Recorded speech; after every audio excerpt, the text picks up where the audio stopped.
So the next is presentation of students selected to attend the Municipal All-State Conference. Thank you. Hello everybody, I'm Mr. Hollister. I'm the band director for the high school and also the marching band and everything else that goes along in our high school. And I need to introduce two very special students right now, and if I could bring up Sarah Barbaro and Kristen Caskey. Come on up here.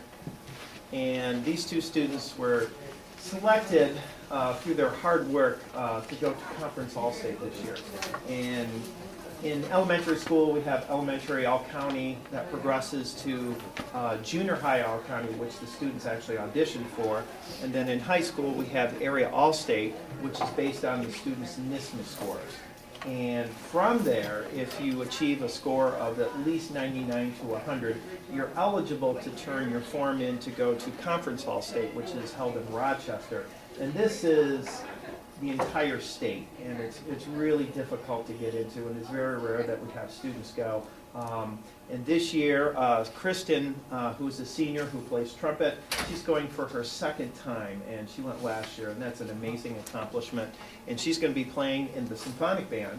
And Sarah Barbaro is going to be going for the first time as a junior on bassoon. So we're very proud of them. We're very happy that their parents, who are all here, Mr. and Mrs. Caskey and Mr. and Mrs. Barbaro are here, have supported their private study and their incredible involvement with our school district in terms of everything else that they've been involved with, pit orchestras and marching band and jazz band and everything else that we do around here. And we're just so grateful that they were able to do that and have everybody involved. So I'd like to give them a warm felt congratulations.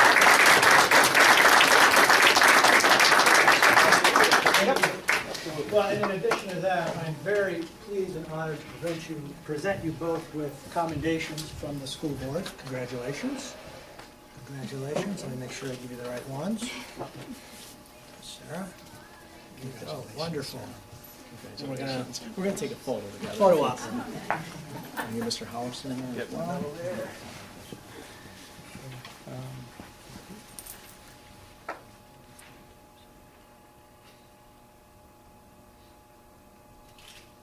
One more. Great. Okay. Wonderful. On our website tomorrow. Beautiful. Okay. All right. Thank you again for coming out. Thank you, Mr. Hollister. Thank you. And Mr. Hollister, we're not done with you. Oh, okay. It also gives me great pleasure to present you with a letter of commendation for your efforts with the marching band.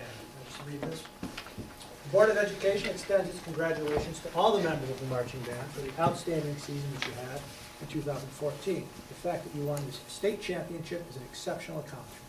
In addition, it is also impressive to us how you represent our district. You well represented the New Hartford Central School District and our community throughout your season in the way that you conducted yourselves in competition.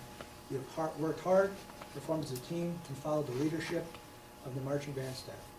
You have been great representatives of our school and community. Congratulations to you, your band, and your families. Thank you.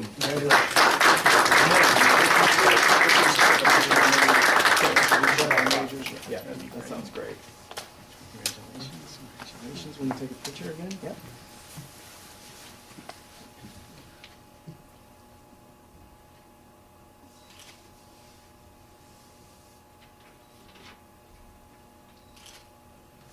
All right, congratulations. Thank you. Hold on, guys. He's gonna introduce you. I was just going to mention a few words here about the marching band, and in particular, I place great emphasis on student leadership within our group. And leading our folks on the drum major podium this year is our senior. This is Andrew Sandock. He plays oboe in the concert band, and he sings in the choir, and he's very involved with all sorts of different activities within our music department. And our assistant drum major, and we have a little system here, so we train an assistant drum major for a year, which that was Andrew a little while ago, and then they're getting ready to step onto the podium. And that's what Jared has done all year. This is Jared Bialik. He's a junior. He plays saxophone. He's in the jazz band and marching band and everything else musical that happens in New Hartford as well. And he's been our assistant this year and getting ready to step onto the podium to And it's going to be big shoes to fill, but I think he's going to be okay with that, filling the shoes for Andrew after Andrew graduates. So we're perpetuating some really fine student leadership within the group. And not only do we have wonderful student leaders, but we also have some great parent leaders that I don't pretend to do any of this by myself. And it would be impossible to do that. And I want to introduce our two band parent folks over here. And this is Mark Turnbull and this is Lori Turnbull. Lori Turnbull is our band parents president. And I just wanted you to make sure that you see them and you understand who they are. So round of applause for all of these folks. And I just want to conclude by saying I really appreciate the board's continued support for many, many, many years. The New York State Field Band Conference just celebrated its 41st year of being in existence. I don't know if you know this or not, but New Hartford has been a part of that for 40 years. And it's been a long tradition, and we're very proud of that tradition. And behind all that tradition has always been wonderful support by the New Hartford Board of Education. Very, very, very important. And it's not like that in all the school districts, and I'm in charge of that group right now, and I can talk to different folks, and I get the sense from what the support is like in their districts, and it's not even close to what it is here. So I'm very appreciative of that, and I thank you for your continued support, and hopefully we'll be able to continue this in the future right now. So thank you very much. Thank you. Okay.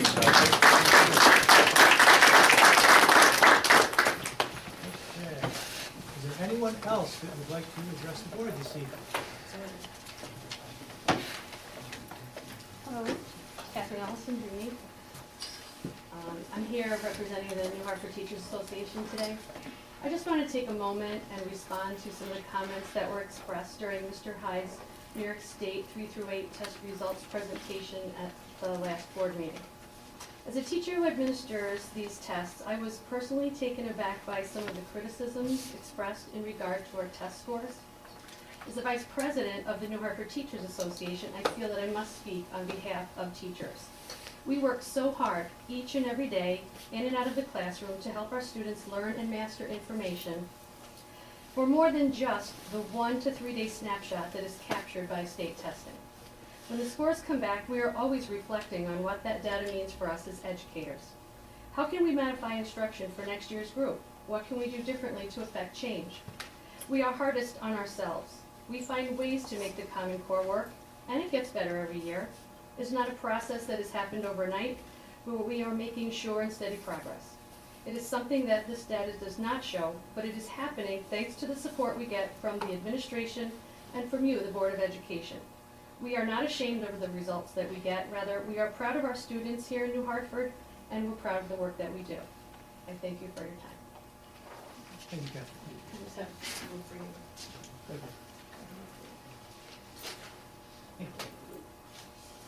I'd like to comment. Thank you, Catherine. I hope that my comments at the last board meeting did not offend teachers. It is my duty as a Board of Education member to look at the data and determine whether or not proper focus is being made on the results. It is a results-oriented business. There are subgroups at New Hartford who are not faring well in all manner of education, not just in the Common Core tests, but at the high school level as well. And it is something that I take very seriously because I was elected here to help to get some of these issues, if they become issues, solved. And highlighting the fact that the 14% of economically challenged students who took the test did demonstratively worse than non-economically challenged kids, that special education kids, same thing, limited English, the same thing, they equaled 25% of those kids taking the test. And my conscience tells me that quite possibly we're leaving them behind, that they're not performing to state averages and they're not of their peer groups. And it's something that I don't know if we're looking at in its entirety, in a strategy way, looking ahead and how to prevent that. My comments were there because last year it was highlighted in one of our awards. I think it was Newsweek, where we didn't get a gold because our special education kids, economically challenged kids, weren't beating, the state average. And so I started looking at that, and it looks like the demographic is growing in New Hartford as a percentage of students, and that those students are not performing where they need to be. The same standards we have for the third graders that gave our presentation today are the same standards for everybody. And so, please don't take offense to it. It was not my intention. It's my intention to bring these areas of concern to light. That's my job. Thank you, Mr. Cole. Does anyone else have any comments that they'd like to address the board? No? Okay.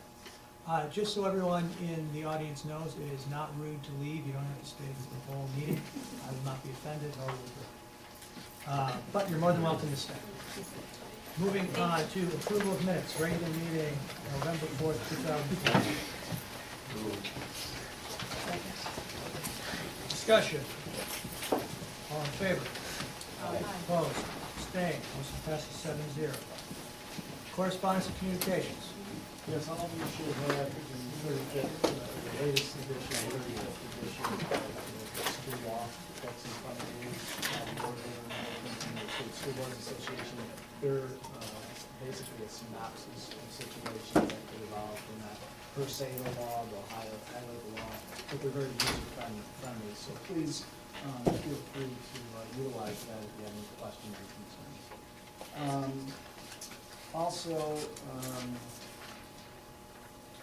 I received a letter from Bob Roth, who is the director of the United County Youth Bureau, noting the 6th annual intergenerational fall cleanup, and members of the Project Purple chapter, the Hartford's Project Purple chapter, volunteered for that event, which took place on Saturday, October 25, and Sunday, October 26. And also in attendance were the advisors, Tris Zupan and Paul Vitagliano. So we commended those students that were there along with the advisors, so I'll distribute that. And lastly, today is School-Related Professionals Day, and we had a heartfelt thank you for our bus drivers, secretaries, custodians, nurses, mechanics, groundskeepers, monitors, and teacher aides. And it's an understatement to say that we depend on our SRPs each and every day to keep our schools running smoothly. And I know the New Hartford PTA presented them with gift cards, and the New Hartford Teachers Association also had a drawing for gift cards for 10 individuals that they provided to folks. So again, congratulations to the SRPs, and we thank them for their service. Absolutely. Okay, is that it? That concludes correspondence and communications. Thank you.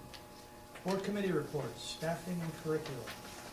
Yes, we met last Monday, and we received the school improvement plans from the 5 schools. I think you all received a list of them in your packet, but I'll just highlight a couple from the elementary school improvement plans. A lot of things focus on Common Core naturally. As you can see, we talked about focusing on journeys and guided reading groups, guided math groups, deepen our understanding of Common Core state standards, incorporating Teach Like a Champion, increasing fluency in math by incorporating sprints, increased parent involvement in homeschool connection, also focusing on the difference between bullying and conflict, and I just named a few. We received the secondary school improvement plans at the high school. They focused on implementing and adapting the Common Core curriculum into English and math high school courses. Areas to address included aligning the curriculum with learning objectives in New York State modules in English 10 and 11, increasing the level of rigor through close reading, analysis, and discussion, aligning a required research paper in English 10, and realigning pre-calculus as trigonometry will be removed from the Algebra 2 curriculum. At the junior high school, they will continue to adapt all modules in English 7, 8, 9, as well as math, and they will adapt curriculum to align with locally developed curriculum for the remainder of the courses. Math 7 and 8 will continue to adapt the state-constructed curriculum modules. Students in Algebra 1 must take now the Common Core algebra test. For last year, they were taking 2 tests, and now there will be no safety net. They will review week 10-week benchmark summary data to help inform instruction in all areas. We also received Perry Junior High's local assistance plan, and I think there was a copy, and everybody got in their Friday packet. Dr. Levatino, Mr. Ashram Alam, and Ms. Elizabeth Blondell presented the plan. Highlights included there was a performance gap between students with disabilities and the general population. They identified data from the 2012-13 and 2014 school years. A team of teachers completed the required plan, and the targets for the plan include improved collaboration between classroom teachers and special education teachers, continued professional development using assessment results to inform instruction, provide professional development on differentiating instruction for students with disabilities, and continue to enhance existing programs to address the social and emotional needs of students with disabilities. These recommendations will be implemented for the 2014-15 and 2015-16 school years. Meeting will be adjourned at 5:50. Mr. Hyde, do you want to elaborate on any of those things? Maybe you could just tell us in terms of the plan, why we got on the plan and highlight some of that stuff? Yeah, and I just had one clarification. So there were improvement plans for all 5 buildings. Right. Was that state required, or was it only, was they just? No, that's just our own In- Hartford That's internal. student, But then- internal. But then the state Perry, required, because Perry didn't, there was a performance gap. right, So Perry had to do this special plan because our differentiation was too high. so that's what Miles had to do last year, the year before, but now Miles Exactly. was off So, of it. the differentiation, Okay. it was 100 points, you weren't on the list, but our differentiation was 117 points, right? Right, that's the performance index. So the performance index for our general ed population was about 161. Our students with disabilities, the performance index was 44, so the difference is 117, which is over 100, so that's what identifies you for the list. But I just want to start out by saying overall the district is in good standing. As part of the local assistance plan, basically what the plan is requiring us to do is to address the achievement gap between our students with disabilities subgroup and the non-subgroup. And so there was a team, including Dr. Levatino and Mr. Alam, as well as some special education providers, as well as additional teachers that completed a self-review and filled out a form that we have to submit to the state. And that's actually the form that all of you received on Friday. The plan was reviewed by Staffing and Curriculum on November 10th. And again, that target area is our students with disabilities. And we wanted, that gap needs to be below 100. And as I explained, it's 117. And it's a cohort group of 31 students that took the ELA and math test in grades 7 and 8. And our implementation period is over the next 2 years. I have some questions for clarification, Sure. and I want to just preface that by saying I was on this committee for 2 years, and I know Mrs. Filson takes good notes prior to producing these minutes. In the first 4 bullets for the elementary school implementation, or improvement plans, Correct. they all say implement, whereas I'm under the assumption, not even assumption, I know, we've been doing this for a while. The ELA modules for grade 6, I know we piloted one module for a year, and then we instituted the modules after that. So we are not implementing them. Correct. My concern on this implementation wordage is that if these school improvement plans are going to be turned into goals, we've already done some of these. We also have here improved student familiarity with STAR assessment. And I understand a lot of that is to determine who goes to AIS.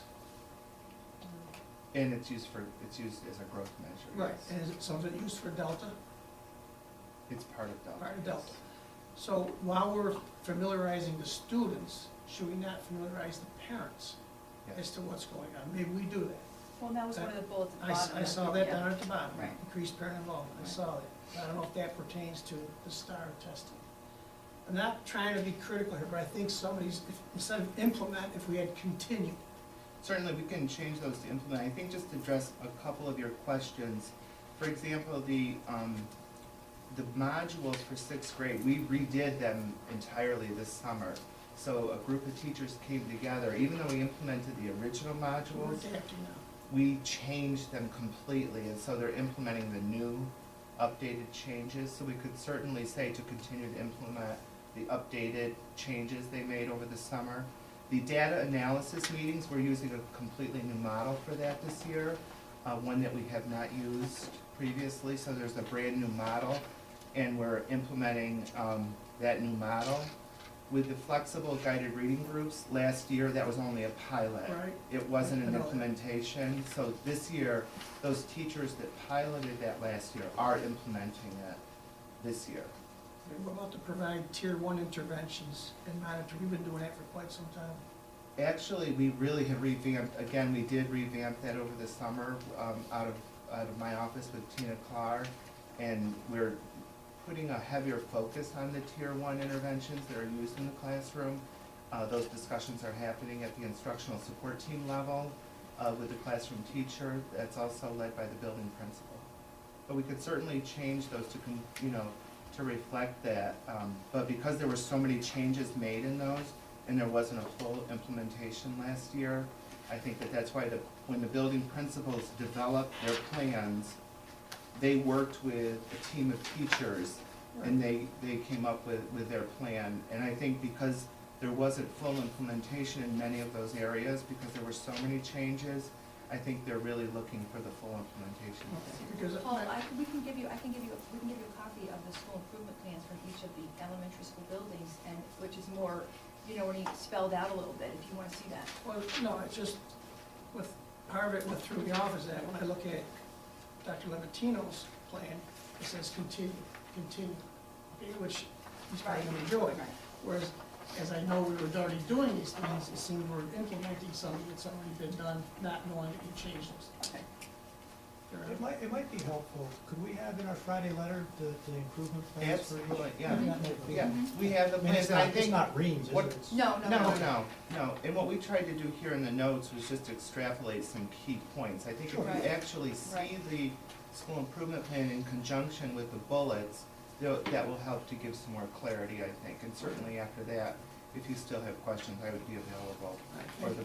And the other thing is, and then one of the things that we talked about is for next year is trying to, have like a set format, because you'll see when you get the improvement plans, they're, all 5 of them are like in a different format, so it'll just be, next year it'll be every clean, so it'll be just, everything will be the same, so it'll be, I think, easier for everybody to read and understand.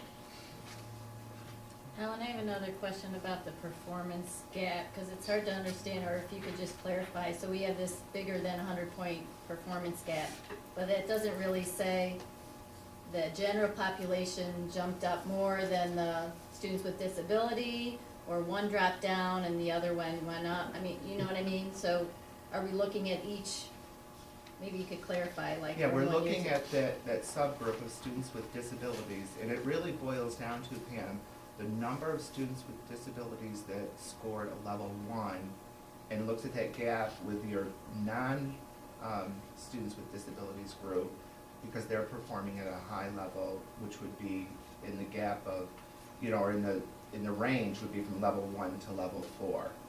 And it's because that gap is so wide, because you have a non-subgroup that's performing really high, and you have students with disabilities that are performing at a low level. So that big gap wasn't there last year, or as big a gap, I should say. Correct. But when you look at general population, so did that improve more and the students with disabilities stayed the same? I guess what I'm asking is, you got the gap here from last year, now the gap's like this. Did one drop down, one went up, the other went up more? I would be safe to So- say it would be a combination of both of those, I would say.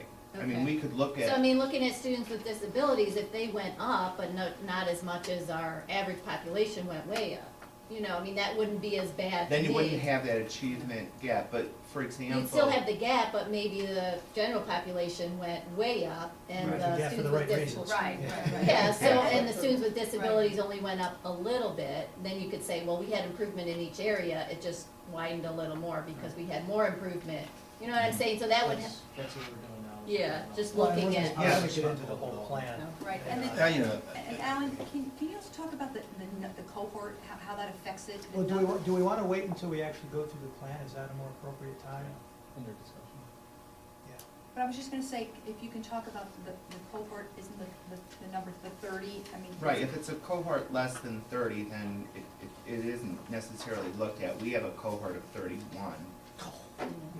So no, so that's the thing, so So if you have a smaller schools group don't of have like 29 or 28, then it's not Not even even looked at. considered. So the fact that we have 31 students, then they No. look at that, so, you know, And a cohort is described as, or the number of students that are fall in that It category. would be that subgroup, it would be That's students with disabilities in That this subgroup. case. And a cohort would be from like, if it would be 7th grade students who went to 8th grade, you would look at the same group of students. That would be your cohort group. I think this plan has really provided us with an opportunity to analyze, you know, the strategies that we're using in the classrooms. It's really helped us to look at our curriculum, our instruction, and our assessment, and the alignment of those three in order to increase the overall performance of our students with disabilities. And I think through the new model that we're using for data analysis, we will have that opportunity to really analyze their progress throughout the school year. So as the end of the year testing approaches, we'll have a very clear idea of how the students will perform on the test. I spent a lot of time after the presentation trying to understand why the state measures this. What's the rationale?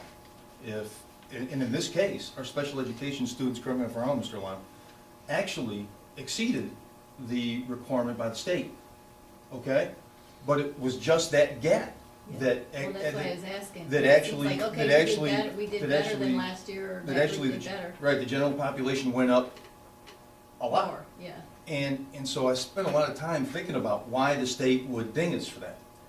And the answer is that although it's a quote-unquote good gap as John described, the answer that I deduce from reading why is that they want to make sure we're spending our money in the right place. That we're not leaving folks behind. And I'm glad we got 31 students, because if we had 29, we wouldn't be able to see it. And so this gives us an opportunity to make sure that we've got our Army strategically placed in the right spot to make sure that we're not leaving kids behind. That's exactly what it's designed to do. So anyway, that's what I can. All right, well, we have to get back on the agenda, we will get to this topic in a minute. Okay. Committee reports, building grounds and transportation. All right, we called the meeting to order at noon. Mary went over the New York School Municipal Energy Consortium bid, which is essentially a process that the school has participated in historically, which bids out our, all our fuel, right, Mary, electrical and gas. Sorry, I'm not sure I have all the utilities in there. And we've done very well at participating in this consortium over the past several years. We've saved hundreds of thousands of dollars by participating. So the committee authorized the district to continue, and we'll make that recommendation to the board this evening for approval. Officer Philo came to report on his role. He's our security officer at the Oxford Road campus. If you dropped off your children late, as I have, you'll have seen his cruiser parked on the side by the high school. He's been visible and present. My own children can attest to that. He reported that the staff and students have been positive to his presence. He has also traveled to some of the other facilities when we've had events going on, such as concerts and things like that.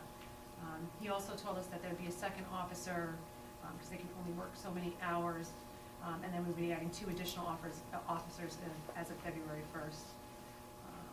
We also have talked about, and as part of the implementation of this last year, about the need to survey the community at large about the program, and Mr. Bannock and Mr. Amorosa and Mrs. Mandel are working on developing that survey. I'm gonna sneeze. Is that survey, what's the timeline of that survey? We're gonna sneeze. We'll be putting that together over the next few months, Thank you. probably January, February, Okay, January. and can you make sure that goes through community relations also? Mhm. Okay, great, thank you. Mr. Bannock reported out on the district safety committee meeting. He reviewed some of the new safety initiatives that have been instituted this year, as well as some future initiatives that the district is working toward, such as an increase in our communication, and he has an in-depth report on the number of walkie-talkies and the types of walkie-talkies that we use as a facility, and our purchasing with regard to those. Also talked about our shared communication programs with other municipalities. We also talked about, even though it's not here in the minutes, we did also discuss sort of developing expectations around communications with parents in the event of a crisis at the school. Mrs. Vandal let us know that the administration is developing the SMART goals that fall within the DG&T committee, and we adjourned at 1:05. So, Yes. and I should probably know this, as it currently stands, what buildings have offices? This complex, so the Bradley High School complex. So has does this an count as officer. two buildings? It counts as one complex. So it's one officer? There's one one officer vehicle. here currently. Okay, We've always had our officer part-time up at Perry, okay. and there is an officer at We always had an SRO. SRO, sorry. And they've been stationed at the high High school. school in Perry. Right now, they're stationed at Thank you. Gary. Mhm. And we have this complex covered, but he also rotates to the other facilities, and he's covered various events at all the facilities. So he's rotating, and he's primarily stationed here. And then in February, 2 more officers will come on board, and they'll be stationed at Hughes Elementary and Lyons Elementary. And so, as of February, all All 5, Buildings will be Five. covered. or all 4 buildings will have Yeah. an officer. I thought I understood that the 2 coming on board and the 2 that were here now were for 1 full-time equivalent. Is that? They are.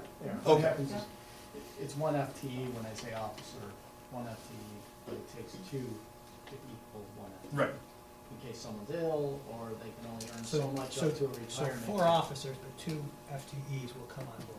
They're Well, we're basically adding a one. second They're basically one. one. No, they're FTE. basically 1. They're basically 1 FTE, they won't be on the same time, just in case. Well, we're actually someone's adding ill. 1.5, right, because we're adding 2 in February and 1 in November. We've got 1 full-time During now. the school day, in February, where will there be officers? There will be an officer at Miles Elementary, an officer at Hughes Elementary, an officer on this complex, and we'll have the SRO. SRO services up at Perry Junior High. And that officer will be there every day during the school day? That's correct.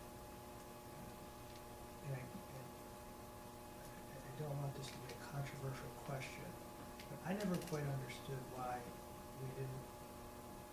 we weren't gonna put this out to a vote of the community as to whether or not they wanted this program. Why are we doing a survey instead? That was always the sign of Yeah. I mean, we could revisit the entire. And I don't necessarily want to, if there's not an easy answer, then my memory is probably correct, and it was kind of I think, and please, anybody at this table correct me if you think I'm wrong. I think that the debate that we had was that if we felt that it was compelling, that we should make the decision to pilot it, but then to receive feedback from the community as to whether or not they felt that it was successful. But I thought we kind of got an odd legal ruling saying we weren't allowed to put it out. It's frowned upon by the Commissioner of Education, that the board delegate that out, and the board should make that decision. That was. But wasn't it that if, and again, I don't mean to go off on a tangent, I thought it was, they would frown on us putting out a question to the community, kind of like, should we do this? And then we decide. But what if the question wasn't, should we? What if the question was, this line item, budgetary, $250,000 for this program, yes or no? Here's one. If that were done and it was approved by the voters and the budget was not, it was defeated, then we were still obligated to do this. And the board felt that that was a risk that we didn't want to take, and that the survey and pilot programs would have. How's that different when we do buses? Buses aren't paid for in that year, you go out and borrow for those buses. Okay. I mean, that was right, right? Yeah, you're absolutely correct. I mean, you do not want to put up individual propositions, because if the proposition passes and the expense passes in your budget, you go to contingent budget, you're obligated by that passage to implement that program, and you may be cutting into programs and services now in lieu of running that program. Okay.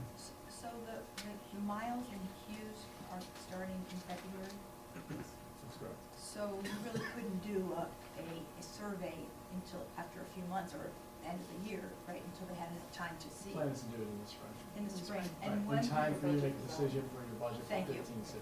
Thank you, okay, that's what the next question. So, and the, just catch me up, the gist of the survey would be then, To how do see you what like the parents this? felt, because we sort of You got feel some safer? feedback, do you feel safer, do you think it's overkill, like, or, and what you're feeling of putting these resources into this, is it? Well, something they're- that- guns in there'll be school. Right, guns in information- school, not, you There'll know, be information got in the feedback? upcoming newsletter, and we'll review that Thursday. I haven't heard I'm that. sorry? There'll be information, Mr. Bannick has prepared information for the upcoming school newsletter, outlining that there will be the survey. Mhm. And that will be when we review the newsletter at our community relations meeting next Thursday. Yeah. So we are getting that information out. Right. Okay. Thank you. Okay. 7, old business. Let me just clarify why this is, we are asking for the first reading to be waived for policy 8109, substitute non-teaching employees, because there is a typo. That policy was left off the large list that's on the following page. So we're waiving the first reading of this one so that it can just be in line with all the others. So having said that, second reading of policies, regulations. So, it is recommended the first reading be waived and the following policy be presented for second reading. Motion. Discussion. All in favor? Second. Well, I thought we need a motion to waive it.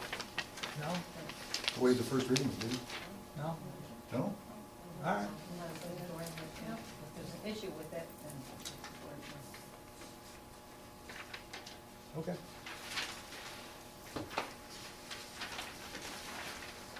Second reading of policies and regulations.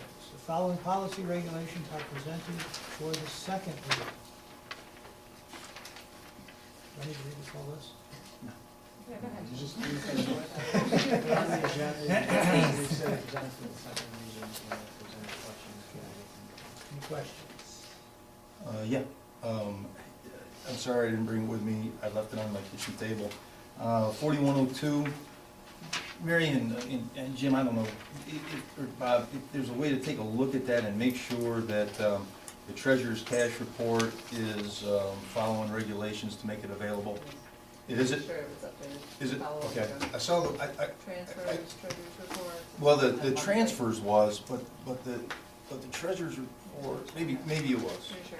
Yeah, I know the transfers were.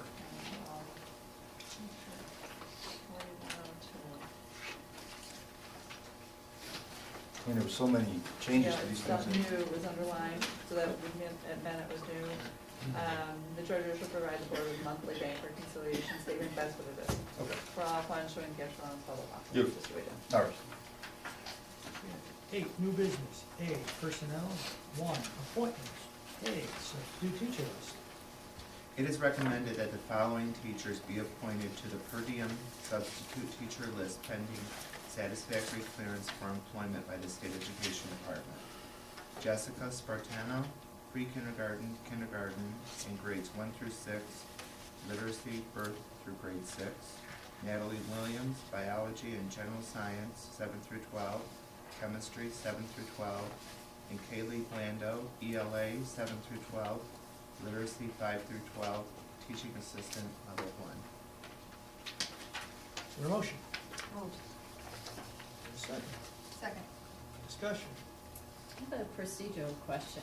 And I noticed we did this last time, I don't have a problem with it, but I'm trying to understand this pending satisfactory clearance. So that means they're not cleared by the state ed department, correct?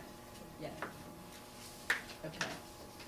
However, and here's my question, when it comes to coaching, for example, we seem to have issue with anything that's pending and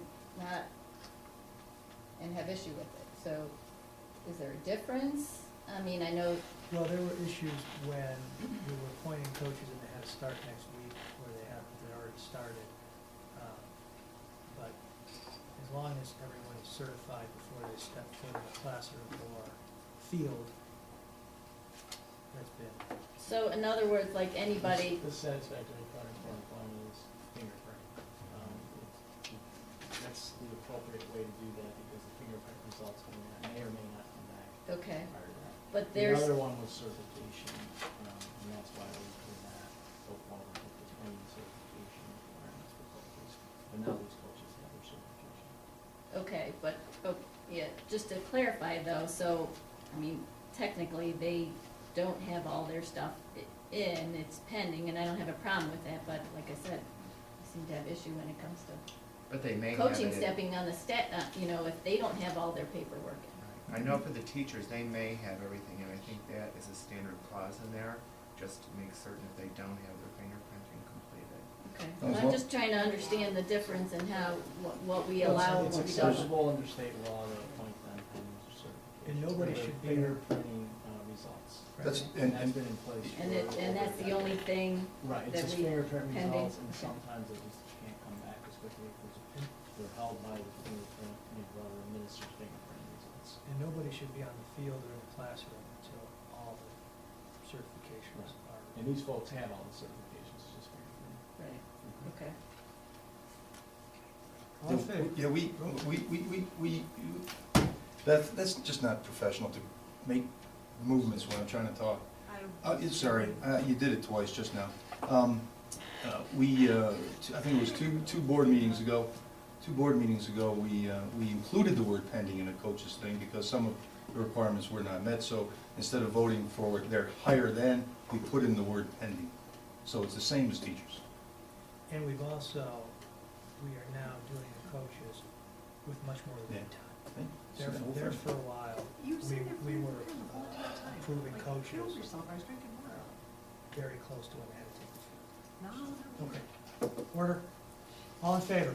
Aye. Opposed? Abstained? Passes 7-0. B, coaches. It is recommended that the following coaches be appointed for the winter 2014-15 sports season.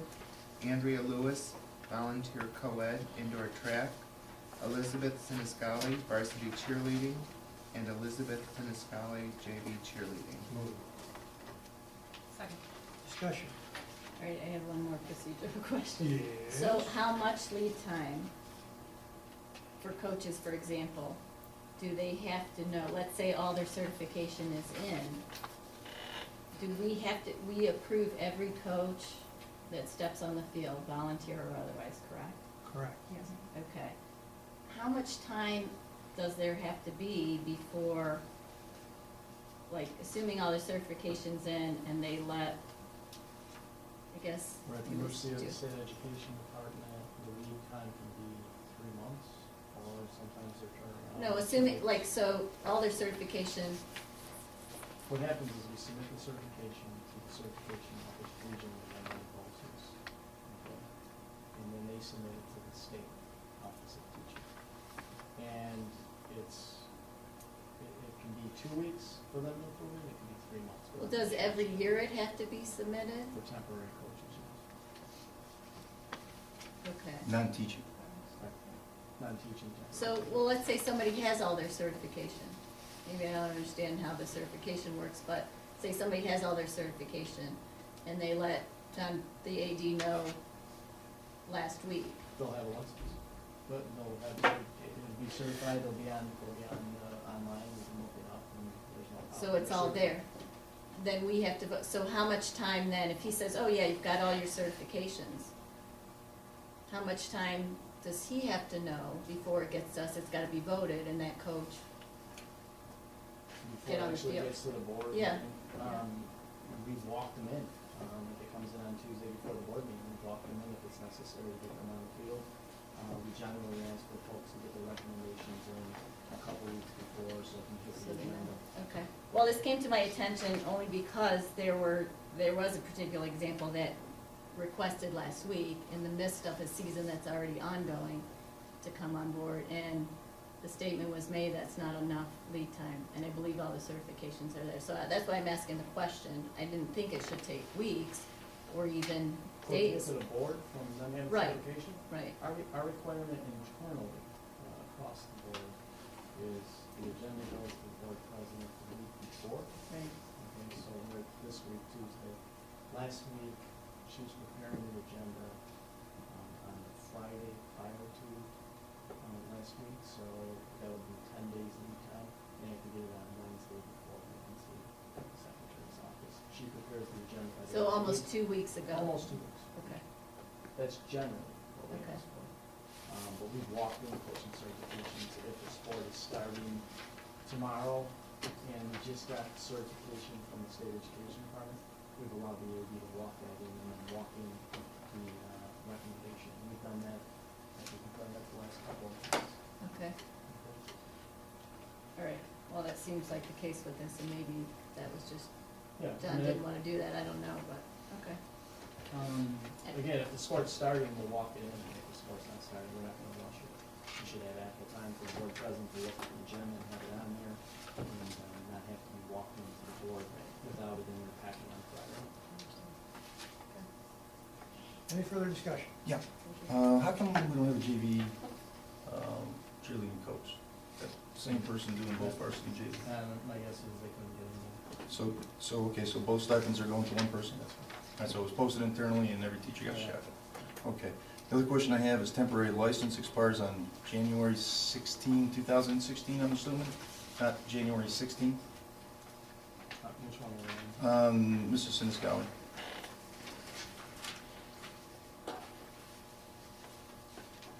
Expires, what was the question? So It expires, is that the January 16th of this year, or is that January I 2016? think it's January 2016. Just something to look at, because the temporary licenses are only good for a year. So I don't know how the temporary license she has now could expire on January 16th. A professional license goes for 3 years, if she's got that, but she doesn't, because she doesn't have the, I don't have it in front of me, but if I had to speculate, they only issue licenses in September and January, is that correct? February in September, and because it probably just came in, I don't know if it's dated as a January 15 one, and it expired January 16. I don't know, I'll check it, but that would be my guess. It just came in 2 days ago, I don't know. okay. I don't know what the date of it is, but It's probably just a typo, I can check it. because it's probably January 15th, because it's only good for a year. If it's January 15th, then she's gotta do something. Yeah. Because it expires. So it's- Okay. We'll check it, we'll clarify it in the. Thanks. communication. Anything else? All in favor? Aye. Opposed? Abstained? Passes 7-0. The moment you've all been waiting for, local assistance plan, Perry Junior High School. It is recommended that the local assistance plan for Perry Junior High School be approved. Second. Discussion.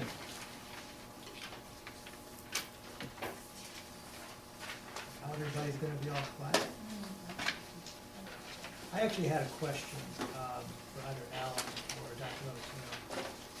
You know, given that we're talking about such a small cohort, 31 kids, so I assume that's 31 kids that were eligible to take the exam. They actually took it, They actually took it. right.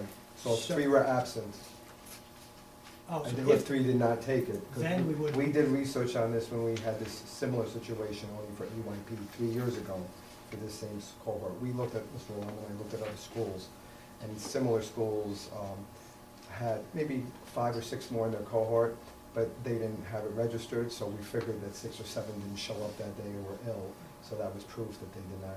That's why they weren't a cohort, because they didn't take it. yeah, I mean, I kind of, I agree that, you know, just because you have 29 kids, we still need to know what's going on with them. But my question is gonna be, did opt-out have anything to do with skewing the results one way or the other? I know nothing scientific, but anecdotally, do you think that? Anecdotally, I would say yes, but again, we would have to project what they would have scored if they had taken the test. So there were people in this cohort that opted out. Yes, so the cohort would have been even bigger. Do you know how many people were in the cohort, if every student in the cohort took it? It was maybe 4 or 5. Yeah. But I think 35 would be a fair number. And we did do data collection on all the opting out, which I shared with staff and curriculum. so you think that in both cases, the students in both cohorts, the special education students and the general population, would both have scored better if everybody had opted in? General population, definitely. I have the data to prove it. and I would speculate to say a special ed subgroup as well. So it may have resulted in a bigger gap. Right, Right, It's impossible to project. right. yes. Ashraf, maybe keep it to Ashraf. I thought I read somewhere that SED was looking at, because one of the criticisms of the core and the testing was that now there were less modifications for the special education groups, as far as the exam goes, that they're expected to take it and perform, they're graded on the same standard that a regular education student would be. That's always been the case. Oh, okay. You can, I guess you can have a discussion about whether the standards are tougher for those students to meet, but the accommodations haven't changed, Okay, and the expectation that they're taking the same test hasn't changed. okay. Are there expectations, I thought I read somewhere that there was some leniency or something coming from SED with regard to the testing expectations for that cohort, is that true? No Child Left Behind, which had at one point established the expectation of 100% proficiency for special ed, which was a ridiculous premise, but that's where it was going, if the law had continued on where it was going. So the leniency they gave us was that they kind of made the steps shallower, so you didn't have to make quite as much of a jump the following year, and rather than full proficiency by 2015, now they pushed it out to 2019. But the law's still on the books. So What happens if you don't reach full proficiency by 2019? something's going to have to give, because the state and at the federal level, nobody can afford to sustain that cycle of school improvement, because you would effectively have 100% of schools with a cohort showing up on the list eventually. I mean, the tide will just keep rising until everybody goes under. And so, just to put it in perspective, these were students that you said scored a 1, And possibly a 2. a 1 or a 2. Yeah, the majority were ones. And so, how many students would it have taken to not be on this? I would say 1, if not 2, because all we needed to do, it isn't 2s to 3s. Those 1s to 2s are what would have helped us. Okay. 2s are good. 2s help. 3 and 4s are mastery. So 1 or 2 kids testing better is the difference between requiring this plan.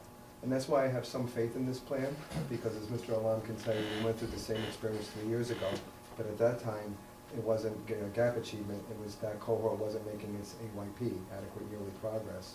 So although it wasn't a local assistance plan, the document was very similar. We still had to work with this BOCES special education specialist, just like we did this past year, gain her input.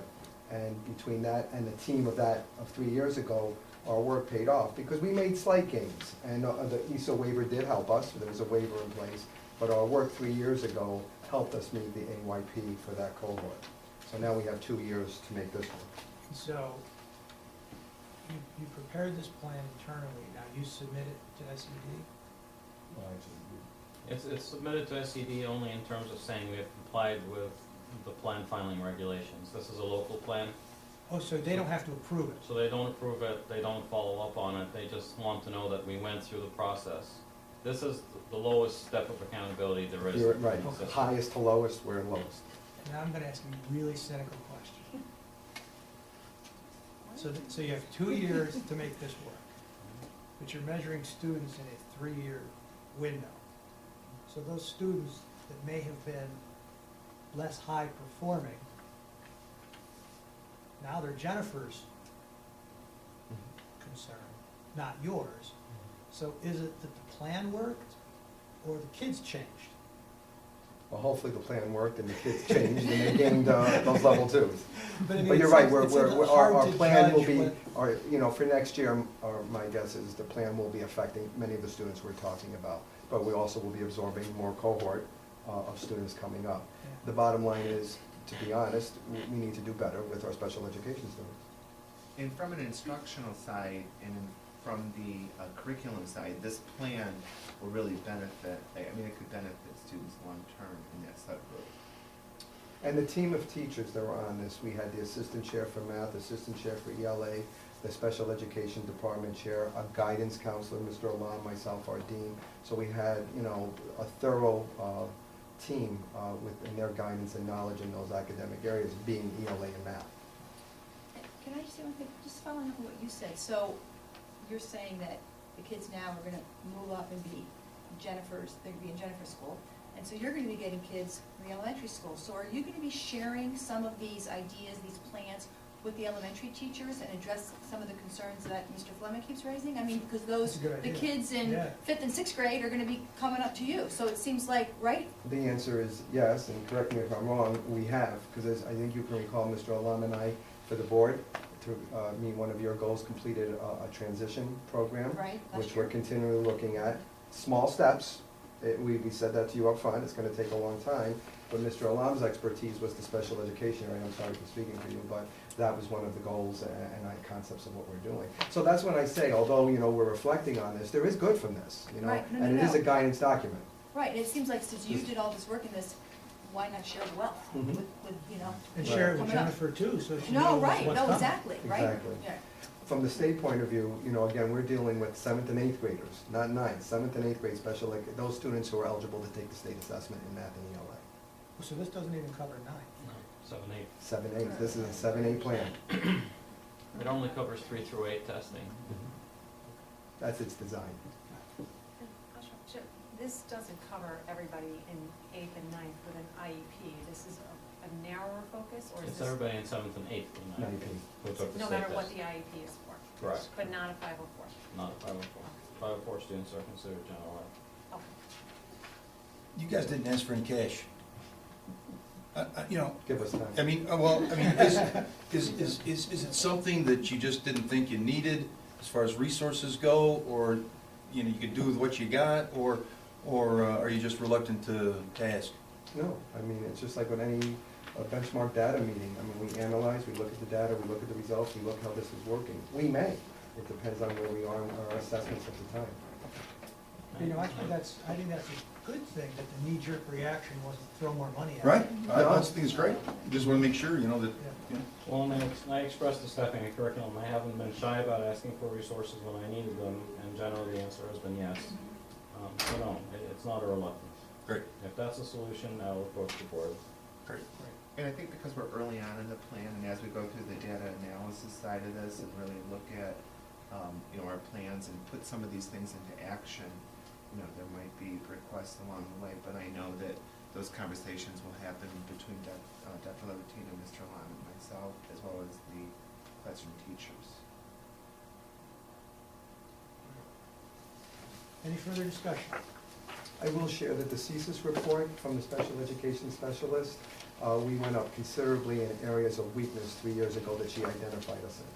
So she noticed her areas of concern, which is a positive. She's actually a state representative. Correct. House as those, and she's commented on how good our program is as well. Thank you. Well, thank you both for doing all this. All in favor? Aye. Opposed? Abstained? 7-0. C, Energy Services, electricity.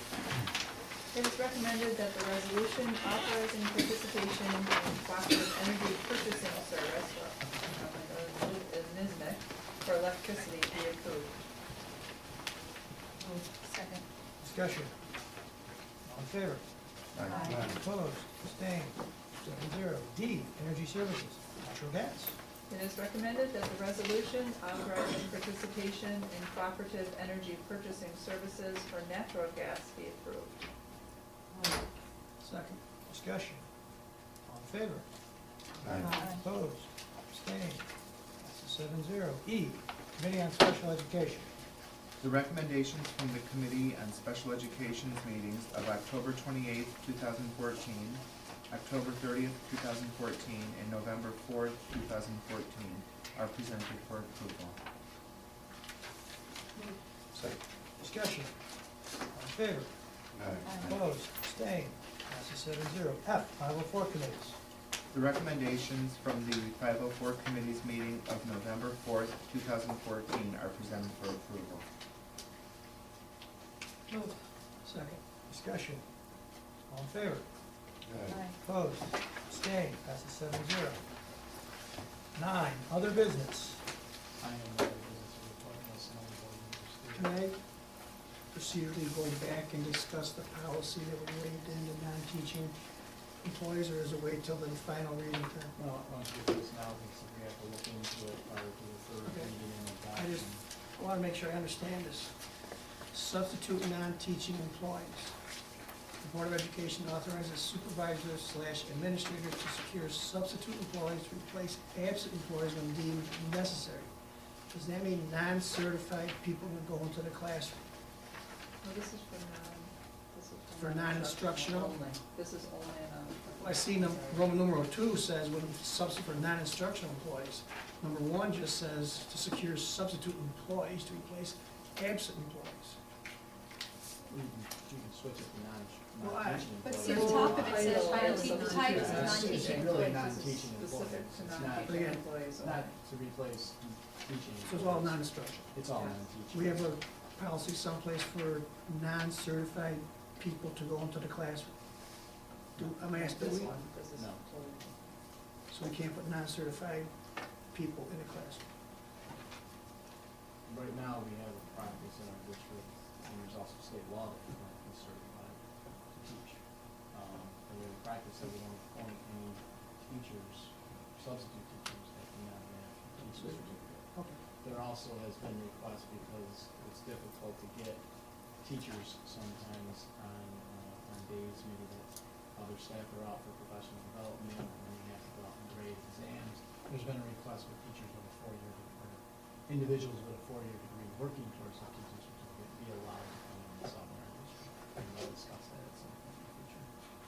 Okay. Okay. But it's currently not allowed. It's not allowed by the board, nor you have to be careful of state laws. Okay, thank you. We have a motion to adjourn. Discussion. All in favor? Look at that, we're great. Oh. Thank you all.